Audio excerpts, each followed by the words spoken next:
হ্যাঁ।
أما बोला मैं अब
আসসালামু আলাইকুম রহমতুল্লাহ।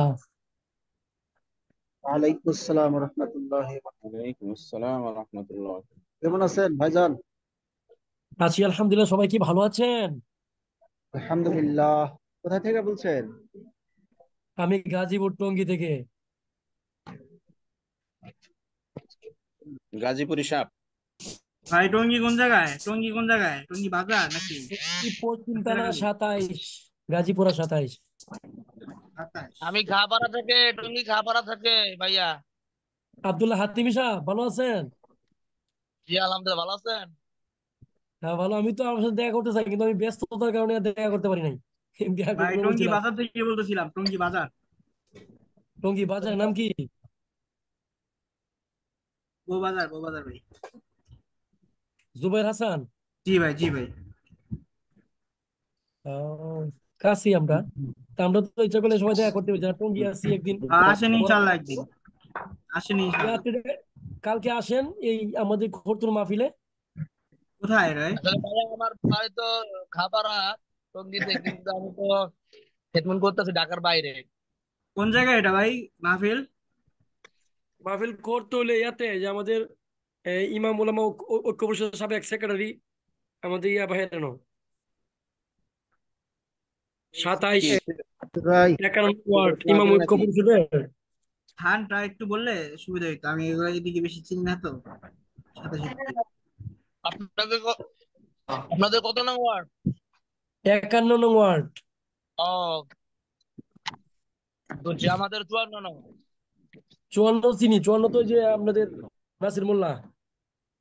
আসসালামু আলাইকুম রহমতুল্লাহ। এই, ওয়ালাইকুম আসসালাম। ভাই সকলের দাওয়াত থাকলো আগামীকাল মার্কাজুত তারবিয়া আল্লামা খালিদ সাইফুল্লাহ ইউবি সাহেবের মাদ্রাসা ইসলামী মাহফিল হবে, সকলে উপস্থিত থাকার জন্য আহ্বান করা হলো। কত নম্বরে ঢাকা উত্তরা, কত নম্বরে আলহামদুলিল্লাহ। ভাই মাহফিল? এটা ঢাকা বক্তাকে হেমায়তপুর, হেমায়তপুর সাভার, সাভার হেমায়তপুর আলমনগর। হ্যাঁ আলমনগর, ঠিক আছে। কে কে আসবে এখানে? এখানে ইসলাম মাহফিলে অনেকেই আসবে, আল্লামা খালিদ সাইফুল্লাহ ইউবি থাকবে। গত গত মাহফিলে রেজাউল কোরআন আবরার ছিল, হেদায়েতুল্লাহ খান আজাদি ছিল, কেফায়েতুল্লাহ আজহারি ছিল, হাসান জামেল ছিল, হামিদ জহুরি সাহেব ছিল, তাজউদ্দিন আল হামিদি ছিল, মধুবুর বিশ্বাস ছিলেন, আরো অনেকেই ছিল। দুঃখিত, কালকে আমার মাহফিল আছে বুঝছেন, কালকে আমার মাহফিল। আমি আমার কাছ নেই ওখানে।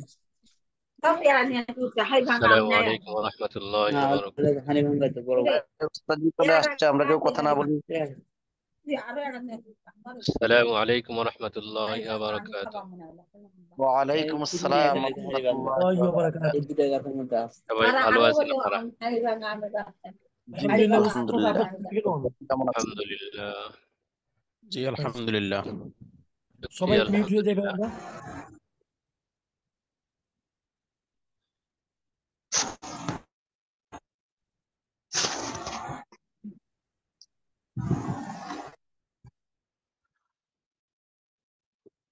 তো আমরা গতকাল সামান্য একটু সবক পড়েছিলাম, আজকে আবার একটু সামনে যেতে চাচ্ছি, দেখি আল্লাহ রাব্বুল আলামিন তৌফিক দেন। আমাদের গতকালের আলোচনা ছিল মানাহিজুল ফাতোয়া ফিস সালাফ, সালফে সালেহিনদের ফতোয়া প্রদান পদ্ধতি নিয়ে। রাসূলুল্লাহ সাল্লাল্লাহু আলাইহি ওয়াসাল্লামের সময় ফতোয়া দান কেমন ছিল, এটা নিয়ে গতকাল আলোচনা হয়েছে। আজকে মানহাজুস সাহাবা ওয়াত তাবিঈন ফিল ইফতাহ।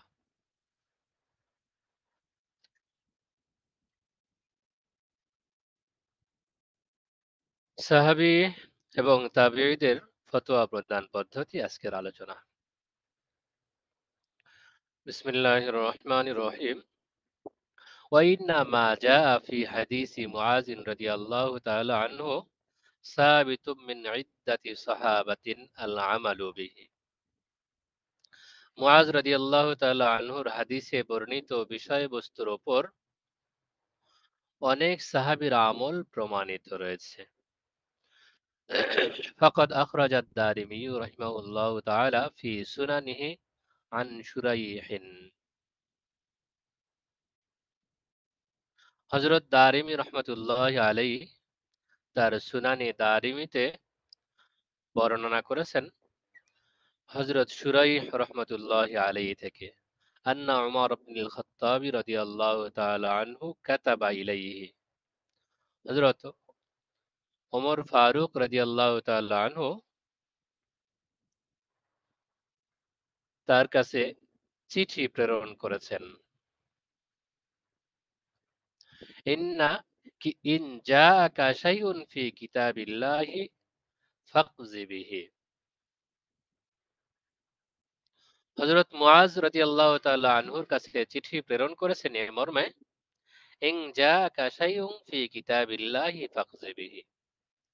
যদি আপনার সামনে কিতাবুল্লাহ কোনো বিষয়বস্তু আসে, কিতাবুল্লাহ সরাসরি বর্ণিত হয়, যেটাকে আমরা ওহী মাতলু হিসেবে আগে থেকে জানি, তাহলে ফাকজি বিহি, আপনি সেই মর্মেই ফয়সালা করুন।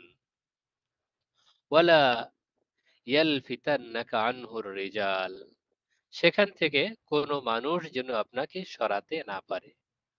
ফাইন যা ফাইন জাআকা মা লাইসা ফি কিতাবিল্লাহি ওয়ালাম ইয়াকুন ফি সুন্নাতিম মিন রাসূলিল্লাহি সাল্লাল্লাহু আলাইহি ওয়াসাল্লাম ওয়ালাম ইয়াকুন ফিহি সুন্নাতুম মিন রাসূলিল্লাহি সাল্লাল্লাহু আলাইহি ওয়াসাল্লাম ফানজুর মাজতামা আলাইহিন নাসু ফাখুজ বিহি।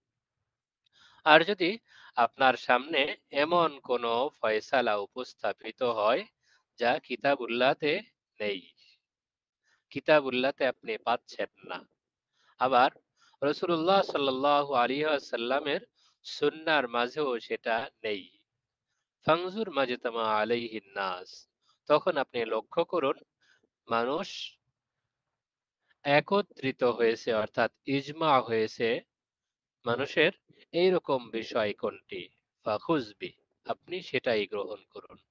যদি কিতাবুল্লাহ না পান, সুন্নাতে রসুলে দেখুন, সুন্নাতে রসুলেও যদি না পান, তখন ইজমাউন নাসে দেখুন, মানুষের সম্মিলিত অভিমত কোনটি। ফাইন জাআকা মা লাইসা ফি কিতাবিল্লাহি তাআলা ওয়ালাম ইয়াকুন ফিহি সুন্নাতুম মিন রাসূলিল্লাহি সাল্লাল্লাহু আলাইহি ওয়াসাল্লাম ওয়ালাম ইয়াতাকাল্লাম ফিহি আহাদুন ক্বাবলাক। আর যদি বিষয় এমন হয় যে আপনার কাছে এমন কোনো বিষয় উপস্থাপিত হলো, এমন কোনো মামলা আপনার সামনে এলো যেটা কিতাবুল্লাহতে বিদ্যমান নেই, আবার রাসূলুল্লাহ সাল্লাল্লাহু আলাইহি ওয়াসাল্লামের সুন্নাতেও সেটা নেই, ওয়ালাম ইয়াতাকাল্লাম ফিহি আহাদুন ক্বাবলাক, এমন কি আপনার পূর্বে এই বিষয়ে কেউ কোনো কিছু বলেওনি, অর্থাৎ কারো কোনো বাণীও নেই, ফাখতার আইয়াল আমরাইন শিতা, তখন আপনার সামনে দুটি বিষয়, আপনি যেটা ইচ্ছা গ্রহণ করুন। ইন শিতা আন তাজতাহিদা বিরাইক, যদি আপনি চান তাহলে আপনার রায় অনুযায়ী ইজতিহাদ করবেন। তুম্মা তাতাকাদ্দামা ফাতাকাদ্দাম, অতঃপর আপনার সামনে যেটা ভালো মনে হয় সেই অনুযায়ী সামনে অগ্রসর হবেন। ওয়াইন শিতা আন তাতাআখারা ফাতাআখার, আর যদি আপনি বিলম্ব করাটা পছন্দ করেন তাহলে বিলম্ব করবেন। ওয়ালা উরাত তাখিরা ইল্লা খায়রান লাক, তবে আমি আপনাকে বিলম্ব করাটাই অধিক ভালো মনে করি, আপনার জন্য দেরি করা, বিলম্ব করে ফয়সালা করা, এটাই আপনার জন্য অধিক কল্যাণকর মনে করি। وأخرج الدارمي أيضا عن عبد الله بن مسعود رضي الله تعالى عنه قال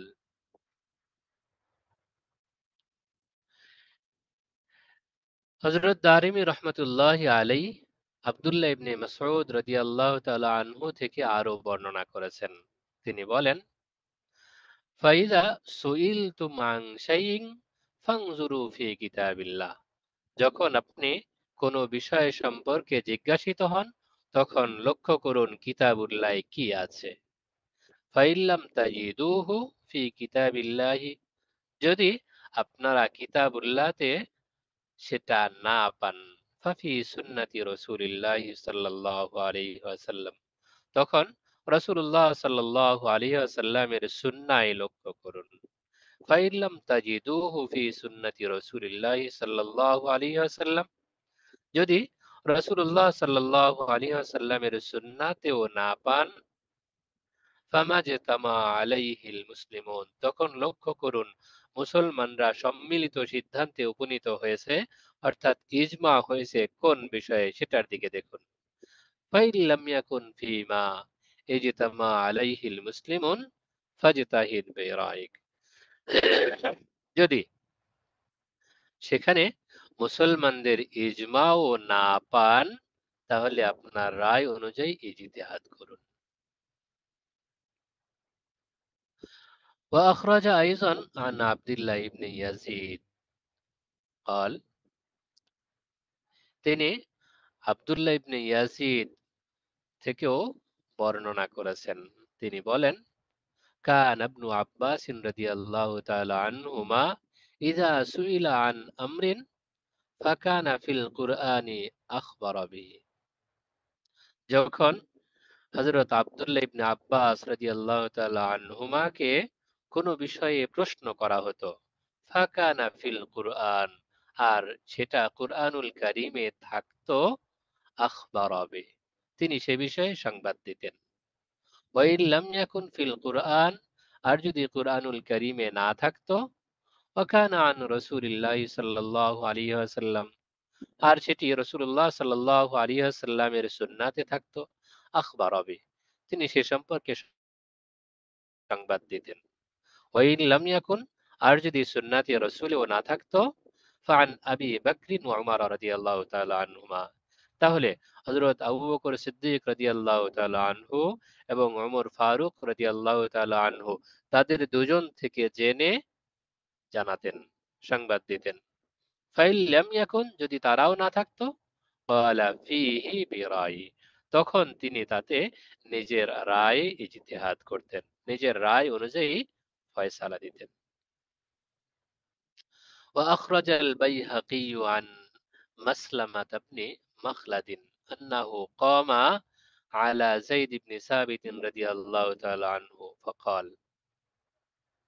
ইমাম বাইহাকি রহমতুল্লাহ আলাই হযরত মাসলামা ইবনে মখলাদ থেকে বর্ণনা করেছেন যে তিনি হযরত যায়েদ ইবনে সাবিত রাদিয়াল্লাহু তাআলা আনহুর পাশে দাঁড়ালেন, অবস্থান করলেন। ফাকাল, তিনি বললেন, ইয়া ইবনা আম্মিন, হে ভাতিজা,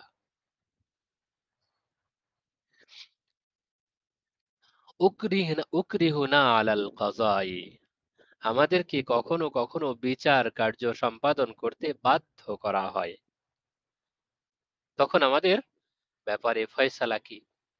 ফাকালা যাইদুন, তখন যায়েদ ইবনে সাবিত রাদিয়াল্লাহু তাআলা আনহু বললেন, ইকজি বিকিতাবিল্লাহি আযজা ওয়া জাল, আপনি কিতাবুল্লাহর মাধ্যমে ফয়সালা করবেন। ফাইল্লাম ইয়াকুন ফি কিতাবিল্লাহি ফাফি সুন্নাতিন নবী সাল্লাল্লাহু আলাইহি ওয়াসাল্লাম, যদি কিতাবুল্লাহ তার সমাধান না থাকে, তাহলে রাসূলুল্লাহ সাল্লাল্লাহু আলাইহি ওয়াসাল্লামের সুন্নাহর আলোকে ফয়সালা করবেন। ফাইল্লাম ইয়াকুন ফি সুন্নাতিন নবী সাল্লাল্লাহু আলাইহি ওয়াসাল্লাম, যদি নবী সাল্লাল্লাহু আলাইহি ওয়াসাল্লামের সুন্নাতে না থাকে, ফাদউ আহলার রায় সুম্মা ইজতাহিদ, যদি রাসূলুল্লাহ সাল্লাল্লাহু আলাইহি ওয়াসাল্লামের সুন্নাতেও না থাকে, তখন আপনি আহলে রায়দেরকে ডাকবেন, সুম্মা ইজতাহিদ, অতঃপর নিজে ইজতিহাদ করবেন। ওয়াখতার লিনাফসিকা আলা হারাজ, এরপর আপনি সেটাকে নিজের জন্য গ্রহণ করবেন, এতে কোনো সমস্যা নেই। وكذلك أخرج البيهقي عن إدريس الأودي قال, এমনি ভাবে ইমাম বাইহাকি রহমতুল্লাহ আলাই হযরত ইদ্রিস আউদি রহমতুল্লাহ আলাই থেকে বর্ণনা করেছেন, তিনি বলেন, আখরাজা ইলাইনা সাঈদ ইবনে আবি বুরদা কিতাবান ফাকাল, আমাদের কাছে সাঈদ ইবনে বুরদা রাদিয়াল্লাহু তাআলা আনহু একটি কিতাব প্রেরণ করলেন, একটি চিঠি প্রেরণ করলেন। ফাকাল, তিনি বললেন, হাযা কিতাবু উমর রাদিয়াল্লাহু তাআলা আনহু ইলা আবি মুসা রাদিয়াল্লাহু তাআলা আনহু, এটি হযরত ওমর ফারুক রাদিয়াল্লাহু তাআলা আনহু কর্তৃক আবু মুসা রাদিয়াল্লাহু তাআলা আনহুর প্রতি প্রেরিত চিঠি। ফাযাকারাল হাদিস, অতঃপর হাদিস উল্লেখ করলেন। ওয়া ফীহি, এবং তাতে ছিল, আল ফাহমা ফীমা ইয়াখতালিজু ফি সাদরিকা মিম্মা লাম ইয়াবলুগকা ফিল কুরআনি ওয়াস সুন্নাহ, যেই বিষয়ে আপনার কাছে কোরআন ও সুন্নাতে কোনো কিছু পৌঁছেনি, সেক্ষেত্রে আপনার সন্দেহ হলে আপনি আল ফাহমা ফিমা, আপনার জন্য ভালো করে বোঝা উচিত ওই বিষয়ে, ইখতালিজু ফি সদরিকা, যে বিষয়ে আপনার অন্তরে আপনার মনে খটকা লাগে, মিম্মা লাম ইয়াবলুগুকা ফিল কুরআনি ওয়াস সুন্নাহ, যে বিষয়টি কোরআন ও সুন্নায় পৌঁছেনি, অর্থাৎ কোরআন সুন্নায় আপনি যেটা পাননি, এরকম বিষয় আপনার কাছে যখন উপস্থাপিত হয় আর সন্দেহ লাগে, তখন আপনার লক্ষ্য করা উচিত, খেয়াল করা উচিত। ফাতাআররাফ ফিল আমসাল ওয়াল আশবাহ, তখন আপনি অনুরূপ বিষয়ের প্রতি লক্ষ্য করবেন। এরকম আরো কি কি বিষয়ে সমস্যা সৃষ্টি হতে পারে, তার সমাধান কোথায় কোথায় আছে, তো অনুরূপ বা সমসাময়িক বিষয়ের দিকে লক্ষ্য করবেন। সুম্মা কিসিল উমুরা ইনদা যালিকা, অতঃপর ওই অনুরূপ বিষয়ে সম্পর্কে আপনি কিয়াস করবেন। ওয়ামিদ ইলা আহাব্বিহা ইলাল্লাহি ওয়া আসবাহিহা ফিমা তারা, এবং লক্ষ্য করবেন যে কাছাকাছি বিষয়গুলো অনুরূপ বিষয়গুলোর মধ্যে আপনি কিয়াস করছেন, চিন্তা ভাবনা করে একটা ফয়সালা দিচ্ছেন, সেক্ষেত্রে আল্লাহ রাব্বুল আলামিনের কাছে অধিক পছন্দনীয় কোনটি, ওয়া আশবাহিহা ফিমা তারা, এবং আপনি যে বিষয়গুলো অনুরূপ মনে করছেন তার মধ্যে আল্লাহ রাব্বুল আলামিনের কাছে অধিক পছন্দনীয় কোনটি, সেটার দিকে লক্ষ্য করবেন, সেটা গ্রহণ করবেন। فهؤلاء الصحابة رضي الله تعالى عنهم كلهم مشوا على الأصل الذي ذكر في حديث معاذ رضي الله تعالى عنه مما يقوي ذلك الحديث ويدل على صحة قول ابن القيم رحمه الله تعالى أن حديث معاذ عمل به السلف الصالحون। فهؤلاء الصحابة رضي الله عنهم কুল্লুহুম মাশাউ আলাল আসল, সুতরাং এ কথা বলা যায় ওই সমস্ত সাহাবায়ে কেরামের সবাই একটি মূল নীতির ওপর চলেছেন, আল্লাযী যুকিরা ফি হাদিসি মুআয রাদিয়াল্লাহু তাআলা আনহু, যা হযরত মুআয রাদিয়াল্লাহু তাআলা আনহুর হাদিসে উল্লেখ করা হয়েছে। অর্থাৎ হযরত মুআয রাদিয়াল্লাহু তাআলা আনহুর হাদিসে যেই মূলনীতি, যেই উসুলের কথা বলা হয়েছে, সমস্ত সাহাবা একরাম সেই উসুল, সেই মূলনীতির আলোকেই চলেছেন। মিম্মা ইউকাব্বি যালিকাল হাদিস, আর তাদের এই চলা, তাদের এই মূলনীতি অনুসরণ করাটাই ওই হাদিসটাকে অধিক শক্তিশালী করেছে।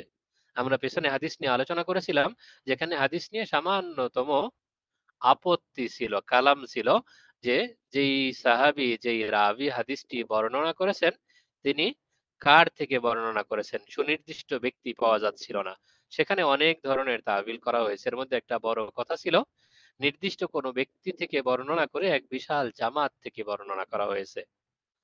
এই বিষয়টি মুআয রাদিয়াল্লাহু তাআলা আনহুর হাদিসে যেহেতু বিদ্যমান, আর এই হাদিসের উপরে, এই হাদিসে যে মূলনীতি বর্ণিত হয়েছে, এই মূলনীতির উপরে সবাই চলছেন। অতএব এই কথা বলতেই হয়, তাদের এই চলা, তাদের এই অনুসরণ করাটাই এই হাদিসটিকে অধিক শক্তিশালী করেছে।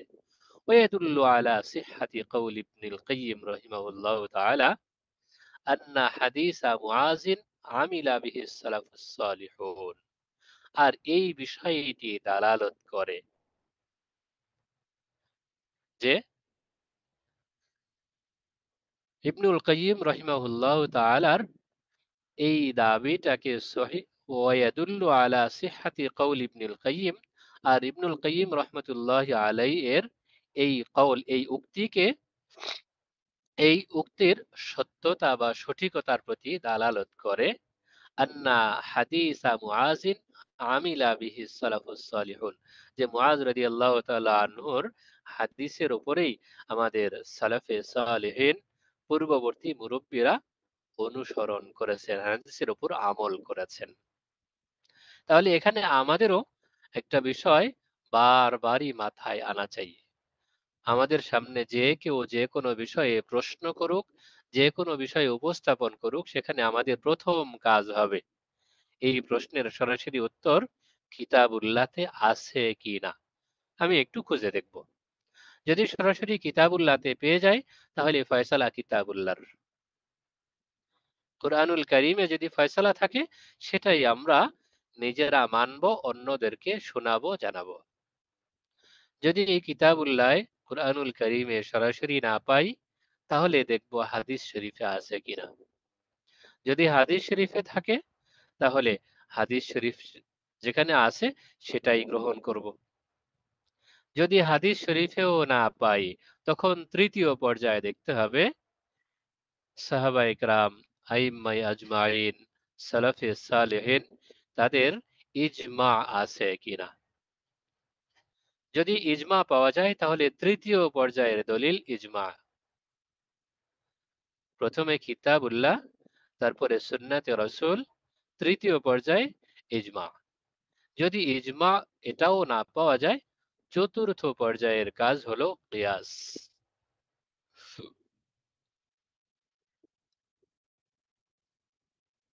তাহলে কোরআন ও হাদিসের দলিল মোট চারটি, মূল নীতি চারটি।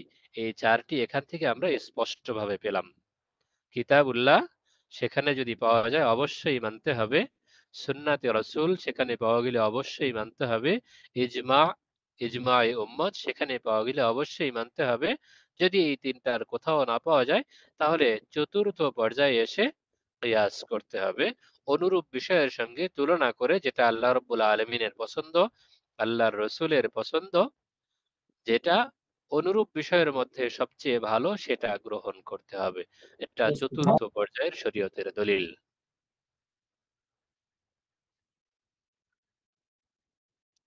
এবার আমরা আর একটু সামনে যাব। আল ফাতওয়া ফি আহদি সাহাবা রাদিয়াল্লাহু তাআলা আনহুম আজমাইন। সাহাবীদের যুগে ফতোয়া প্রদান পদ্ধতি কেমন ছিল? ذكر ابن القيم رحمه الله تعالى في إعلام الموقعين।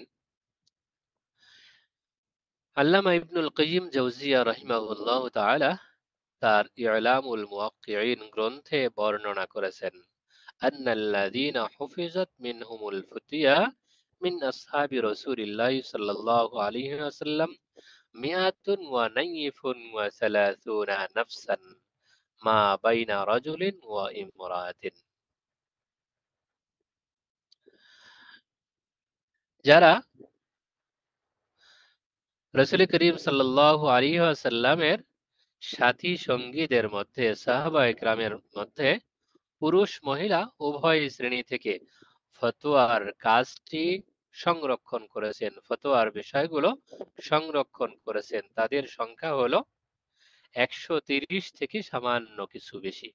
মিয়াতুন ওয়া নাইফুন ওয়া সালাসুনা, সরাসরি এমন বলা যেত মিয়াতুন ওয়া সালাসুনা, 130 জন, মাঝখানে ওয়া নাইফুন যোগ করা হয়েছে, এর দ্বারা কিছু বেশি বোঝায়, সুনির্দিষ্ট সংখ্যা নয়, 130 থেকে সামান্য কিছু বেশি।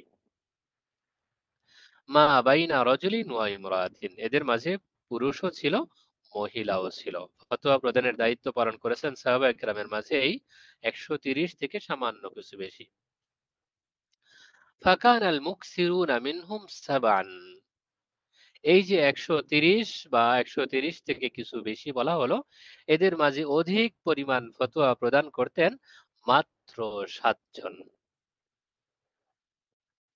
এই 7 জন হলেন উমর ইবনুল খাত্তাব রাদিয়াল্লাহু তাআলা আনহু, আলী ইবনে আবি তালিব রাদিয়াল্লাহু তাআলা আনহু, আব্দুল্লাহ ইবনে মাসউদ রাদিয়াল্লাহু তাআলা আনহু, আয়েশা উম্মুল মুমিনিন রাদিয়াল্লাহু তাআলা আনহু, وزيد بن ثابت رضي الله تعالى عنه، وعبد الله بن عباس رضي الله تعالى عنه، وعبد الله بن عمر رضي الله تعالى عنهم أجمعين।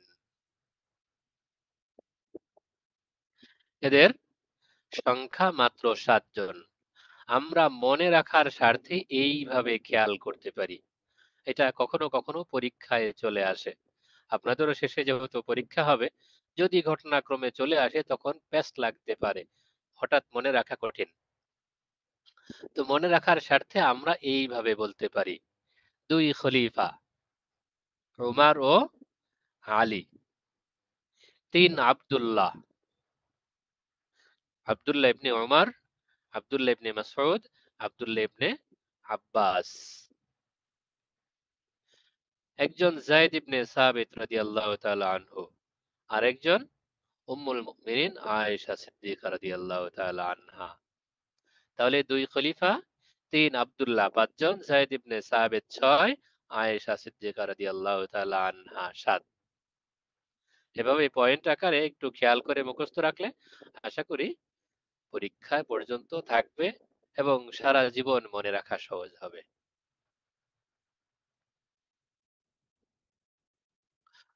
وذكر ابن حزم رحمه الله تعالى أنه يمكن أن يجمع فتاوى كل واحد منهم صفر زخيم। আল্লামা ইবনে হাজাম রহমতুল্লাহ আলাই এই 7 জনের ফতোয়া সম্পর্কে বলেছেন, আন্নাহু ইউমকিনু আন ইউজমা ফাতাওয়া কুল্লি ওয়াহিদিন মিনহুম, তাদের প্রত্যেকের ফতোয়া যদি একত্রে সংকলন করা হতো, আলাদা আলাদাভাবে সংকলন করা হতো, সিফরুন জখিমুন, তখন তাদের প্রত্যেকের ফতোয়ার সংখ্যা একত্রিত করলে এক একটা বড় বড় কিতাব হয়ে যেতে পারত। সিফরুন জখিমুন, বড় বড় কিতাব। ক্বালা, তিনি বলেন, ওয়াকাদ জামা আবু বকর মুহাম্মদ ইবনু মুসা ইবনু ইয়াকুব ইবনু আমিরিল মুমিনিন আল মামুন فتي عبد الله بن عباس رضي الله تعالى عنهما في 20 كتابا। হযরত আবু বকর মুহাম্মদ ইবনে মুসা ইবনে ইয়াকুব ইবনে আমিরুল মুমিনিন মামুন, বাদশাহ মামুন ও রশিদের অধস্তন বংশধর আবু বকর, তিনি আব্দুল্লাহ ইবনে আব্বাস রাদিয়াল্লাহু তাআলা আনহুমার ফতোয়াগুলো 20 খণ্ডের এক কিতাবে সংকলন করেছেন। আবু বকর মুহাম্মদ আল মাযকুর আহাদু আইম্মাতিল ইসলাম ফিল ইলমি ওয়াল হাদিস। আবু বকর মুহাম্মদ, উল্লিখিত আবু বকর মুহাম্মদ, তিনি কে? আহাদু আইম্মাতিল ইসলাম ফিল ইলমি ওয়াল হাদিস, ইলম এবং হাদিসের ক্ষেত্রে ইমামদের একজন তিনি। তাহলে 7 জনের ফতোয়া সম্পর্কে আমরা ধারণা পেলাম যে 7 জন সাহাবায়ে কেরামের মাঝে সবচেয়ে বড় মুফতি ছিলেন। তাদের এক একজনের ফতোয়ার পরিধি, একজনের কথা উল্লেখ করা হলো 20 খণ্ডে সন্নিবেশিত একটি কিতাব, এমন প্রত্যেকের ফতোয়াই হতে পারত। ওয়াম্মাল মুতাওয়াসসিতুন মিনাস সাহাবাতি ফিমা রুবিয়া আনহুম মিনাল ফুতিয়া, আর সাহাবায়ে কেরামের মাঝে যারা মধ্যম স্তরের, যাদের থেকে কিছু ফতোয়া বর্ণিত হয়েছে, ফিমা রুবিয়া আনহুম মিনাল ফুতিয়া, যাদের থেকে কিছু ফতোয়া বর্ণিত হয়েছে, ফাআদাদুহুম আকসারু, তাদের সংখ্যা আরো বেশি। মিনহুম আবু বকর সিদ্দিক রাদিয়াল্লাহু তাআলা আনহু, যারা মাঝামাঝি পর্যায়ের ফতোয়া দিতেন, খুব বেশি দিতেন না, আবার একেবারেও কম দিতেন না, যারা মুতাওয়াসসিত পর্যায়ের ফতোয়া দিতেন, তারা হযরত আবু বকর সিদ্দিক রাদিয়াল্লাহু তাআলা আনহু ওয়া উম্মু সালামা রাদিয়াল্লাহু তাআলা আনহা ওয়া আনাস ইবনে মালিক রাদিয়াল্লাহু তাআলা আনহু ওয়া আবু সাঈদ আল-খুদরি রাদিয়াল্লাহু তাআলা আনহু ওয়া আবু হুরায়রা রাদিয়াল্লাহু তাআলা আনহু ওয়া উসমান ইবনে আফফান রাদিয়াল্লাহু তাআলা আনহু ওয়া আব্দুল্লাহ ইবনে উমর ইবনে আল-আস রাদিয়াল্লাহু তাআলা আনহু, আব্দুল্লাহ ইবনে আমর ইবনে আল-আস রাদিয়াল্লাহু তাআলা আনহু, আব্দুল্লাহ ইবনে জুবাইর রাদিয়াল্লাহু তাআলা আনহু, আবু মুসা আল-আশআরী রাদিয়াল্লাহু তাআলা আনহু ওয়া সাদ ইবনে আবি ওয়াক্কাস রাদিয়াল্লাহু তাআলা আনহু ওয়া সালমান আল-ফারসি রাদিয়াল্লাহু তাআলা আনহু ওয়া জাবির ইবনে আব্দুল্লাহ রাদিয়াল্লাহু তাআলা আনহু ওয়া মুআজ ইবনে জাবাল রাদিয়াল্লাহু তাআলা আনহু ওয়া তালহা ওয়া জুবাইর عبد الرحمن بن عوف رضي الله تعالى عنه وعمران بن حسين رضي الله تعالى عنه وأبو بكرة رضي الله تعالى عنه وعبادة بن الصامت رضي الله تعالى عنه ومعاوية بن أبي سفيان رضي الله تعالى عنهم أجمعين قال ابن حزم رحمة الله عليه বলেন يمكن أن يجمع من من فتيا كل واحد منهم جزء صغير جدا এই যে মধ্যম স্তরের যারা খুব বেশি ফতোয়া দিতেন না আবার একেবারেও কম দিতেন না তাদের সকলের ফতোয়া যদি একত্রিত করা হয় তাহলে একটি ছোট পুস্তিকা হতে পারে ছোট্ট কিতাব হতে পারে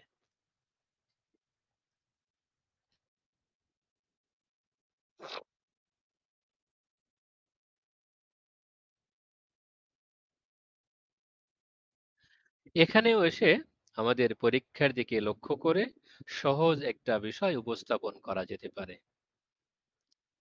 যদি কখনো পরীক্ষায় আসে বা কেউ জিজ্ঞেস করে বসে সাহাবায়ে কেরামের মাঝে যারা খুব বেশি ফতোয়া দিতেন না আবার খুব কমও দিতেন না তাদের পরিমাণটা কেমন বা তারা কারা কারা তখন আমরা উল্লেখ করতে পারি যেমন প্রথম স্তরে 7 জনের মধ্যে আমরা উল্লেখ করেছিলাম প্রথম দুজন খলিফা তো এখানেও এসে আমরা প্রথম দুইজন খলিফার নাম উল্লেখ করতে পারি হযরত আবু বকর সিদ্দিক রাদিয়াল্লাহু তাআলা আনহু এবং ওসমান ইবনে আফফান রাদিয়াল্লাহু তাআলা আনহু তারা দুজন মধ্যম স্তরের ফতোয়াদাতা এছাড়া আরো 2-4 জন সাহাবীর নাম স্বাভাবিকভাবেই মনে আসার কথা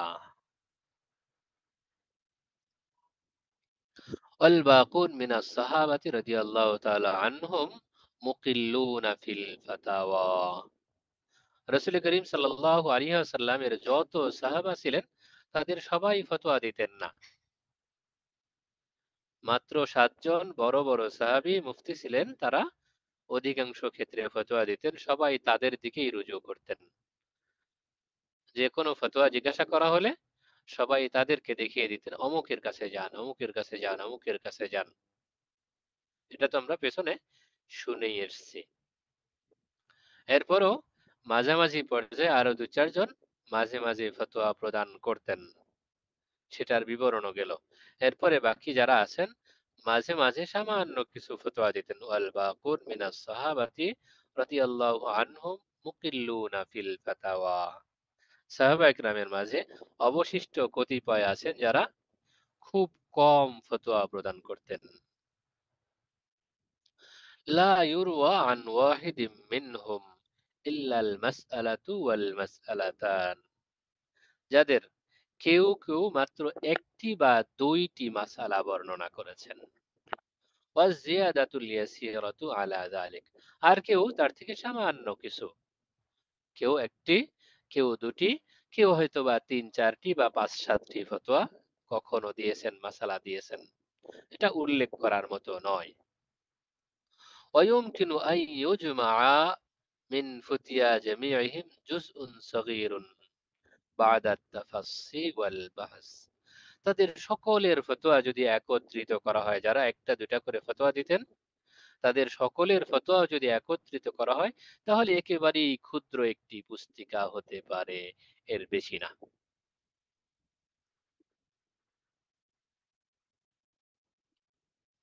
ثم ذكر ابن القيم رحمه الله تعالى أسماء هؤلاء المقلين من الصحابة ناقلا عن ابن حزم رحمه الله تعالى অতঃপর আল্লামা ইবনে কাইয়িম জাওজিয়া রাহমাতুল্লাহি আলাইহি তিনি ইবনে হাজাম রহমতুল্লাহ আলাইহি থেকে ওই স্বল্প পরিমাণ ফতোয়া দাতা সাহাবায়ে কেরামের নামগুলো উল্লেখ করেছেন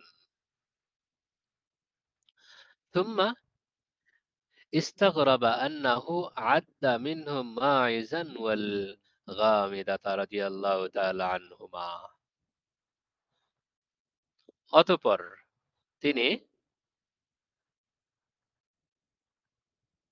আশ্চর্যান্বিত হয়েছেন যে তাদের মাঝে হযরত মাইজে আসলামী রাদিয়াল্লাহু তাআলা আনহু এবং গামেদিয়া রাদিয়াল্লাহু তাআলা আনহার কথাও উল্লেখ করা হয়েছে অকাল এবং বলেছেন লাআল্লাহু তাখায়্যালা আন্না ইকদামাহুমা আলা জাওয়াজিল ইকরারি বিজিনা মিন গায়রি ইস্তিজানিন লিরাসূলিল্লাহি সাল্লাল্লাহু আলাইহি ওয়াসাল্লাম ফি যালিকা হুয়া ফাতওয়ান লিআনফুসিহিমা লিজাওয়াজিল ইকরার وقد أقر عليها فإن كان تخيل هذا فما أبعده من خيال أو لعله ظفر عنهما بفتوى في شرع من الأحكام এখান থেকে বোঝায়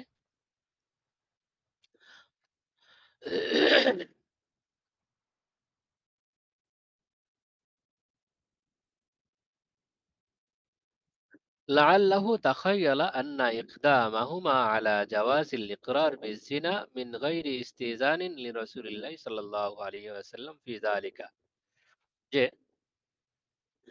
রাসূলুল্লাহ সাল্লাল্লাহু আলাইহি ওয়াসাল্লামের অনুমতি ছাড়াই তাদের জিনার বিষয়টা স্বীকার করার কাজটি তাদের পক্ষ থেকে হালাল হয়ে গেছে, ভুল হয়ে গেছে। মিন গায়রি ইস্তিজানিন লিরাসূলিল্লাহি সাল্লাল্লাহু আলাইহি ওয়াসাল্লাম, রাসূলুল্লাহ সাল্লাল্লাহু আলাইহি ওয়াসাল্লাম এ সম্পর্কে অনুমতি দেওয়ার পূর্বেই হুয়া ফাতওয়ান লিআনফুসিহিমা লিজাওয়াজিল ইকরার, সেটাও স্বীকারোক্তি বৈধতার জন্য নিজের পক্ষে বা নিজের ওপরেই একটি ফতোয়া হয়ে গেছে। তারা যখন তাদের জিনার বিষয়টা স্বীকারোক্তি দিয়েছেন, নিজেরা স্বীকার করেছেন, তখন নিজের উপর শাস্তি আরোপের ক্ষেত্রে এটা ফতোয়ার রূপ লাভ করেছে। এই যে একটি বিষয় নিজে স্বীকারোক্তি দিলেন, এটা ফতোয়া হয়ে গেল, এটাও সাহাবা ইকরামের মাঝে গণনায় এসছে, হিসাবে এসছে, অমুক একটি ফতোয়া দিয়েছেন। ওয়াকাদ উকিররা আলাইহা, আর সেটাও তাদের বিরুদ্ধে স্বীকারোক্তি হয়ে গেছে।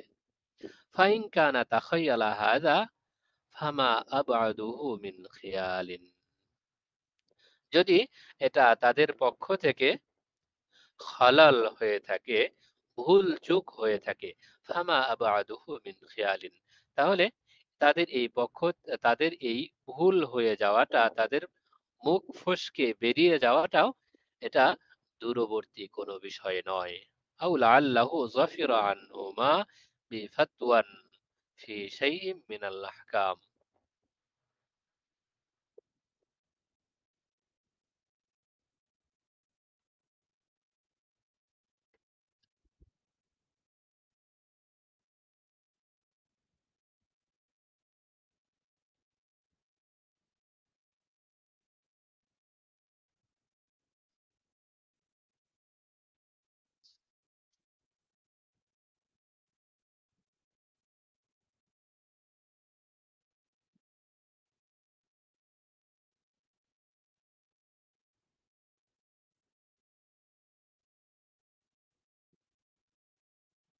আচ্ছা,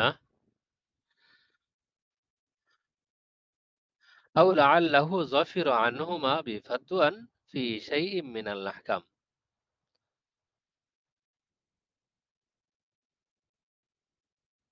তো যাফিরা পাওয়া, আও লাআল্লাহু যাফিরা আনহুমা, অথবা হতে পারে তিনি তাদের দুজন থেকে কোনো ফতোয়া পেয়েছেন, ফি শাইইন মিনাল আহকামি, বিধানের ক্ষেত্রে, বিশাইইন মিনাল আহকামি, আহকাম সম্পর্কিত কোনো ফতোয়া তাদের দুজন থেকে পেয়েছেন। তাহলে এখান থেকে আমরা সর্বশেষ যে বিষয়টি পেলাম, সাহাবা একরামের কেউ একটি, কেউ দুইটি ফতোয়া দিয়েছেন, কেউ বা আরো সামান্য কিছু কম বেশি ফতোয়া প্রদান করেছেন, কেউ তাদের থেকে আরো বেশি, তারা মধ্যম স্তরের ফতোয়া দানকারী, আর কেউ কেউ আরো বেশি, অধিক পরিমাণ ফতোয়া দানকারী। অধিক পরিমাণ ফতোয়া দানকারীর সংখ্যা মাত্র 7 জন, আর মধ্যম স্তরে যারা আছেন, যারা খুব বেশি ফতোয়া দিতেন না, তাদের সংখ্যাটা কয়জন হবে খেয়াল করা হয়নি আগে, একটু দেখে নি।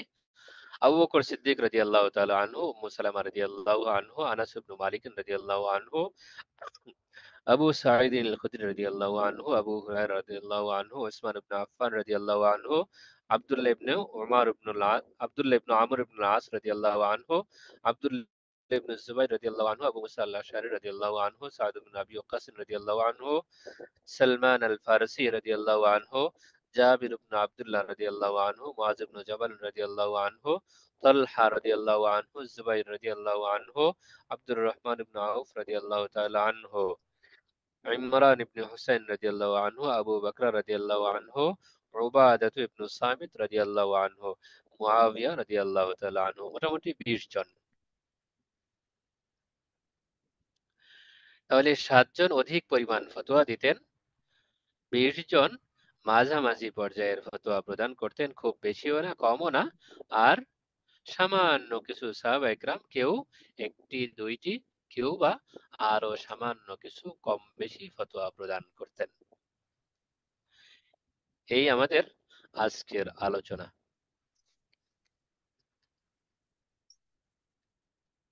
বাকিটা ইনশাল্লাহ আগামীকাল আলোচনা করব। এর মধ্যে যদি কারো কোথাও অস্পষ্টতা থাকে অথবা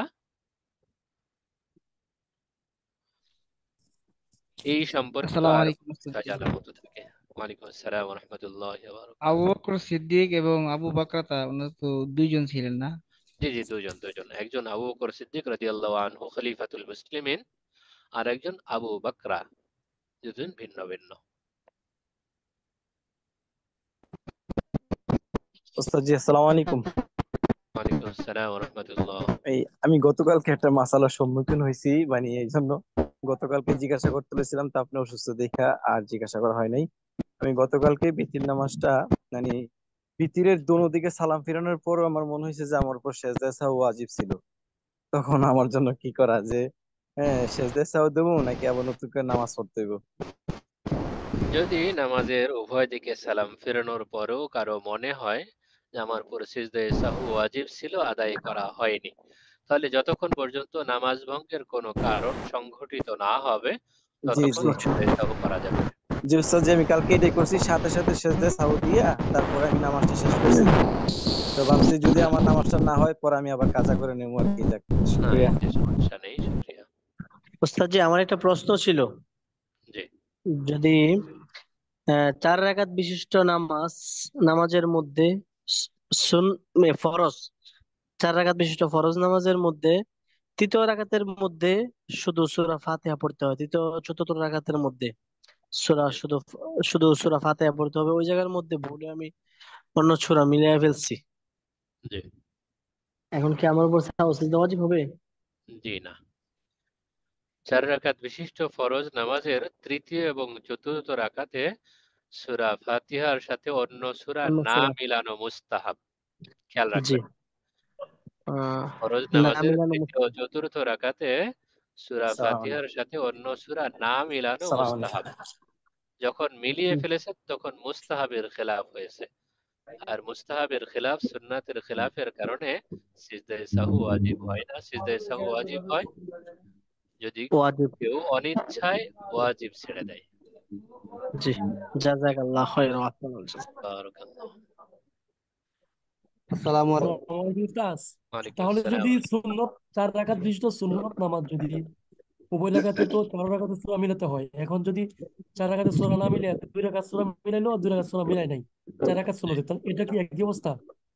জি না, জি না, আমি বলেছি আচ্ছা, আগেরটা শুধু ফরজ নামাজের ক্ষেত্রে, শেষ 2 রাকাতে সূরা না মিলানো মুস্তাহাব ছিল। আর সুন্নতি আর বেলায় সুন্নাত 4 রাকাত সূরা নামাজের 4 রাকাত, সুন্নাত নফলের সকল রাকাতেই সূরা মিলানো ওয়াজিব। যদি ইচ্ছাকৃতভাবে ছেড়ে দেয় তাহলে নামাজটা নতুন করে পড়তে হবে। আর যদি ইচ্ছাকৃত না হয়, অনিচ্ছা এমন ছুটে যায়, তাহলে সিজদায়ে সাহু লাগবে। আসসালামু জি আলাইকুম জি। রহমতুল্লাহ। ওয়ালাইকুম আসসালাম ওয়া রাহমাতুল্লাহ। আমার একটু এবারতটা বুঝতে পারি, কোথায়? ওই যে আখরাজাল বাইহাকিয়্যু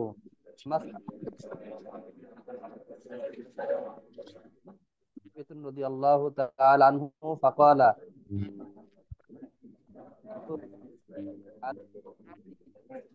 আপনার কথাটা স্পষ্ট শুনতে পাচ্ছি না, আপনার মাইক্রোফোনটা মনে হয় অস্পষ্ট।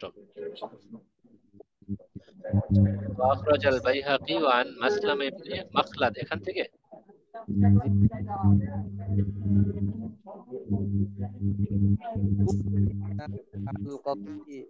হ্যালো, আপনাকে শুনতে পাচ্ছি না আমি। যিনি যিনি প্রশ্ন করছেন আপনি একটু স্পষ্ট করে বললে ওস্তাদের জন্য সুবিধা হবে। না, ওনার আওয়াজটা পৌঁছছে না আমার কাছে, স্পিকারের সমস্যা হয়তো বা। ওয়ালাইকুম আসসালাম রহমতুল্লাহ। উস্তাদ জি, এখন কি শোনা যায়? জি, এখন শুনতে পাচ্ছি। ওয়াকারাজাল বাইহাকি এখান থেকেই মোটামুটি আহ একটু পড়তে হয় যে ইয়া আখরাজাল ইবনা বাইহাকি একাধিক জায়গায় আছে মনে হচ্ছে, আপনার কোন জায়গাটা দরকার? উস্তাদ জি আমার এই যে ইয়া ইবনা আম্মা উকরিহিনা আলাল কযাই ফাকালা যাইদিন আকুযি বিল্লাহি আযজা ওয়া জাল্লা লাম তাকুন। কথাগুলো কেটে কেটে আসছে, আমি খুঁজে পাচ্ছি না আপনার জায়গাটা। ভাই পৃষ্ঠা নাম্বার সহকারে বলেন। পৃষ্ঠা নাম্বারটা বলেন। আল ফাতওয়া ফি আহদি সাহাবা এখানে, নাকি মানহাজুস সাহাবা ওয়াত তাবিঈন এটার দ্বিতীয় পৃষ্ঠায় কোথায়? জি মানহাজুস সাহাবাতি ওয়াত তাবিঈনা ফিল এটা দ্বিতীয় পৃষ্ঠায় শেষের হ্যাঁ, দিকে। দ্বিতীয় পৃষ্ঠায় ওয়া আখরাজাল বাইহাকি আন মাসলাম ইবনে মাখলাদ এখানে। হ্যাঁ, এখানে কি সমস্যা? ইয়া ইবনা আম্মা উকরিহিনা আলাল কযাই ইয়া ইবনা আম্মিন, ইয়া আম্মুন ইবনে চাচা, চাচার বাতিজা ছেলে। বাতিজা। জি, এই জায়গাটা একটু অস্পষ্ট হতে পারে। উকরিহুনা আলাল কাযাই, এই জায়গাটায় মাহযুব মানতে হবে। আমাদেরকে কখনো কখনো বিচার কার্য সম্পাদন করতে বাধ্য করা হয়, তখন আমরা কিভাবে বিচার করব? এই জায়গাটা, তখন আমরা কিভাবে বিচার কার্য সম্পাদন করব, এইটুকু মাহযুব মেনে নিলে অর্থটা স্পষ্ট হয়ে যাবে। ফাকালা যাইদ ইকজি বিকিতাবিল্লাহি আযজা ওয়া জাল। ঠিক আছে। জি ইনশাআল্লাহ, জি বুঝছি ইনশাআল্লাহ। উকরিহুনা আলাল কাযাই, কখনো কখনো আমাদের বিচার কার্য সম্পাদন করতে, বিচারক হতে, জাস্টিস হতে বাধ্য করা হয়, তখন আমরা তো বিচার জানি না কিভাবে করব, আপনি বলে দেন। জি তখন তিনি পরামর্শ দিচ্ছেন এইভাবে করবেন। জি। আসসালামু আলাইকুম রহমতুল্লাহ। ওয়ালাইকুম আসসালাম ওয়া রাহমাতুল্লাহি ওয়া বারাকাতুহু। ওস্তাদ জি, আমার একটা আজকের দর্শের বাহিরে একটা প্রশ্ন, সেটা হলো মহরে ফাতিমি বর্তমান সময়ে কত আসে? তো জানা থাকলে বললে ভালো। আমাদের ফাতেমের বিষয়টা শুধু সংখ্যাটা খেয়াল রাখতে হয়, বাজার দরটা স্বর্ণকার থেকে জেনে নেওয়া যায়। মহরে ফাতেমি হলো 100 ভরি রূপা, 131.25 ভরি রূপার মূল্য। সরাসরি রূপা দিলেও হবে, রূপার মূল্য দিলেও হবে, স্বর্ণ দিলে রূপার মূল্য অনুপাতে যতটুকু আসে ততটুকু। এখন আপনি স্বর্ণ একশো 131 ভরি। জি, 131 ভরি রূপা। কেউ কেউ 150 ভরির কথা বলেছেন। এই আসসালামু পরের আলাইকুম। কথাটা বুঝিনি ওস্তাদ জি, কেউ কেউ 1,80,000। 150 ভরি রূপার কথা বলেছেন, 150 ভরি বলেছি। জি জি, জাযাকাল্লাহ। তো 150টা আসাহ নয়, আসাহ হলো 131 ভরি। উস্তাদ জি এই প্রশ্নের উত্তরটা বুঝি না, জি, আরেকবার বললে ভালো হতো। কোনটি? মোহরে ফাতেমি। জি মোহরে ফাতেমির পরিমাণ হলো, মুফতি মোহাম্মদ শফি রহমতুল্লাহ আলাইহির তাহকিক মতে 131 ভরি। আমাদের দেশের ওজন পদ্ধতি অনুযায়ী 131 ভরি রূপার মূল্য। এখন 131 ভরি রূপার দাম যা আসবে তাই। আসসালামু আলাইকুম। ওয়ালাইকুম জি আসসালাম ওয়া রাহমাতুল্লাহ। ওস্তাদজি, যেহেতু মহরি ফাতেমি সম্পর্কে আলোচনা আসলো, এই সম্পর্কে একটি প্রশ্ন করতে চাই। সেটা হলো, মহরি ফাতেমি কি কখনো মানে নির্ধারণ হবার পর কম বাড়া হয়? যেমন ধরা হয়েছে মহরি ফাতেমি, এটা কি সময়ের ব্যবধানে দাম বাড়ার সাথে সাথে বাড়বে বা কমবে এরকম কিছু? আমি শুনেছিলাম যে এটা নাকি প্রতি বছর বৃদ্ধি পায়, এরকম কিছু যদি হয়ে থাকে একটু জানাবেন। আমরা তো প্রায় প্রতিদিনের মতো বাড়ি এখানে একটা বিষয় স্পষ্ট করে নিলে আর এই সমস্যায় পড়তে হবে না। আসলে আমরা তো সুযোগও তালাশ করি, আবার সুযোগে সৎ ব্যবহারও করতে চাই। মোহর কমানোর জন্য আমরা কখনো কখনো বলে ফেলি মোহরে ফাতিমি দেব। জি মোহরে এমনটা বলে ফাতিমি সাজি। দেওয়ার কথা বলি কম দেওয়ার জন্য, আবার বিয়ের পরে মোহর পরিশোধ করি না, এটা বাকি থাকে। এই হলো সমস্যা, যে কম দিতেও চাই আবার বাকিও রাখতে চাই। যদি এটা আমরা নির্ধারণ করে ফেলি মোহরে ফাতিমি, অর্থাৎ ওই দিনের বাজার অনুযায়ী যত টাকা আসে সেটা উল্লেখ করি, ব্র্যাকেটে যদি উল্লেখ করে দিই মোহরে ফাতেমি, কথার কথা 2,52,000 টাকা। ঠিক আছে গা। বুঝছেন? ওস্তাদ মোহরে ফাতেমি অর্থাৎ 2,52,000 টাকা। যখন বাজার তো এইভাবে উল্লেখ। নির্ধারণ করে ফেলবো তখন পরবর্তী সময়ে পরিশোধ করলেও আর বৃদ্ধি পাবে না। আর যদি জি মোহরে জি জি ফাতেমি এতটুকুতে স্পষ্ট করে রেখে দিই, এর বিপদ সংখ্যার আছে। মতো নির্দিষ্ট করে না দেই, তাহলে যখন পরিশোধ করতে যাব তখনকার মোহরে ফাতেমি 131 ভরি রূপার যে দাম আসবে এটা দাম দিবা না। আসসালামু আলাইকুম রহমতুল্লাহ। উস্তাদ ওস্তাদ উস্তাদ যেহেতু মোহর ফাতিমি সম্পর্কে আলোচনা আসছে, এখন আমি জানতে চাচ্ছি মোহরে ফাতিমি কি সুন্নাহ? মোহরে ফাতেমি সুন্নাহ বলা যায় না, মুস্তাহাব, উত্তম। সুন্নত মোহরটা কি রকম হবে উস্তাদ জি? রাসূলুল্লাহ সাল্লাল্লাহু আলাইহি ওয়াসাল্লাম তার স্ত্রীদেরকে যে মোহর দিয়েছেন সেটাকে সুন্নাতে রাসূল বলা যায়। সেটার পরিমাণ আরো কম, শুধু একজনের মোহর বেশি ছিল, যা ওই যে বাদশাহ নাজ্জাশী পরিশোধ করেছিলেন। আগে কথা চালু করা হয়নি। সর্বনিম্ন কত হতে পারে মোহর সাজি? সর্বনিম্ন মোহর হতে পারে 10 দিরহাম। 10 দিরহামের পরিমাণ আসে আমাদের দেশের হিসাবে মনে হয় 2.25 ভরি, একটু দেখতে হবে। 2,500 টাকা হয়তো বা 2500, বেশি 10 হবে এখন, দিরহাম 3,000 টাকার মতো আর কি, এরকম একটা হিসাব এখন আগে বেশি করছিলাম। হবে, এখন রূপার দাম বেশি। ওস্তাদ এটাই সর্বনিম্ন। কেউ দাম না জানার কারণে মোহরে ফাতেমি বর্তমানে তো উল্লেখ করে 23,000 টাকা যদি আছে, 23,000 টাকা। মোহরে ফাতেমি উল্লেখ করে যদি 1.5 লক্ষ টাকা উল্লেখ করে, তাহলে জি। কি এই 1.5 লক্ষ টাকাই হবে নাকি এটা কম বাড়া হবে? মোহরে ফাতেমি উল্লেখ করে যদি 1.5 লক্ষ টাকা উল্লেখ করে আর সেটা স্ত্রী তার অভিভাবকরা মেনে নেয়, তাহলে এটাই হবে। 1.5 লক্ষই হইব, 1.5 লক্ষই। হ্যাঁ, আর 1.5 লক্ষ। জাযাকাল্লাহ জাযাকাল্লাহ। টাকাটা উল্লেখ করা হয়ে গেছে বর্তমান দরে, পরে আর বাড়ার চান্স নাই। আর উল্লেখ না করলে যখন পরিশোধ তখন উল্লেখ না ওই মূল্যে করলে টাকা তো দিতে যখন হবে। পরিশোধ করবে তখনকার হিসেবেই পরিশোধ করতে হবে। উস্তাদ জি 10 দিরহামে কত ভরি হয়? 10 দিরহামে সম্ভবত 2.25 ভরি হয়, সঠিক উস্তাদ জি বলতে তাহলে পারছি না, এটা দেখার দরকার আছে। স্বর্ণ না রূপা? তাহলে তো 10 দিরহাম রূপা উস্তাদ না জি স্বর্ণ? মোহরটা কি সামর্থ্য অনুযায়ী দেওয়া জায়েজ না সুন্নাহ? সামর্থ্য অনুযায়ী কম বেশ হবে? মোহর আসলেও স্বামী স্ত্রী উভয়ের সামর্থ্য অনুযায়ী নির্ধারণ হওয়ার কথা।